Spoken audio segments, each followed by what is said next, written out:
আমাদের সামনে অনেক কাজ, সবাই মিলে একই লক্ষ্যে আমরা অগ্রসর হতে চাই।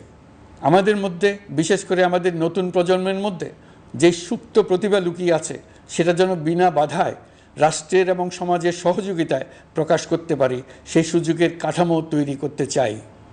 সকলে মিলে আমাদের পরিবারের প্রতিটি সদস্যকে, সে ঝাড়ুদার হোক, ছাত্র হোক, শিক্ষক হোক, যে কোনো ধর্মের হোক, সবার সমান অধিকার নিশ্চিত করতে চাই।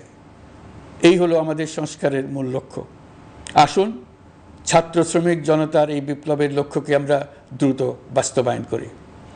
আমাদের প্রথম মাসে আমরা যেই গতিতে, যে উদ্যম নিয়ে কাজ এগিয়ে নিয়ে যাওয়ার কথা চিন্তা করেছিলাম, সেটা হয়তো করতে পারিনি বাস্তব অবস্থার পরিপ্রেক্ষিতে।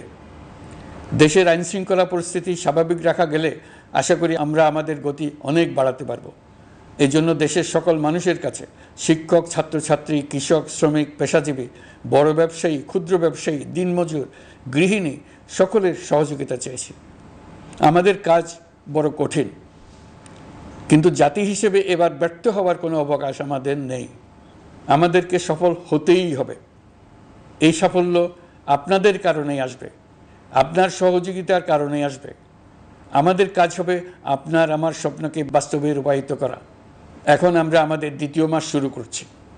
আমাদের দ্বিতীয় মাসে যেন আপনাদের মনে দৃঢ় আস্থা সৃষ্টি করতে পারি, সেই চেষ্টা করে যাব। ধৈর্য ধরুন, এই কথাটি আমি মোটেই আপনাদের বলবো না। আমরা সবাই অধৈর্য হয়ে পড়েছি। এত সব কাজ কখন যে শেষ হবে এটা চিন্তা করে আমরা অধৈর্য হব, কেন হব না? কিন্তু সঠিকভাবে কাজ করব, কাজে কোনো অধৈর্যের চিহ্ন রাখব না।